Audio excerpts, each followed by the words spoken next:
I'm really glad that you mentioned like the complementary, especially for like Taoism.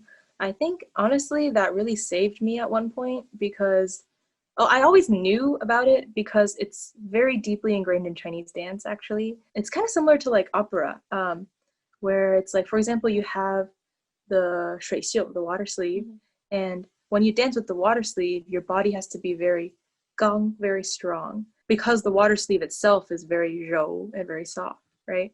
So you have to have the complement with your body. But when I dance with a sword, the sword is very gang.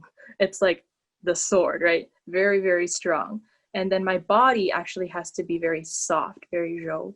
So I always like I've been training in these things since I was little, right? And so I always knew in my head that these two things, like soft and hard, like they can exist in one body, in one dancer at once. So I always knew that growing up, and I always knew it was based in Taoism. And then later, I think that idea really saved me because I was really not sure how I could be two things at once. Especially, yeah, growing up, and I've always grown up in the West, right? Like they tell you can't be these things at once.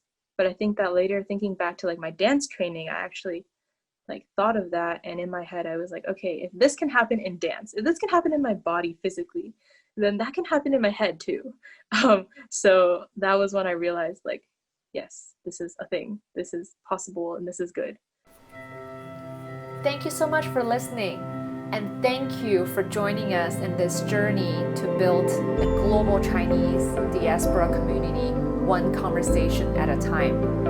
Please remember to subscribe to this podcast, share it with your friends, and you can also follow us on Instagram at CulturedGen. That's where we post daily Chinese artistic and cultural content to inspire our modern living.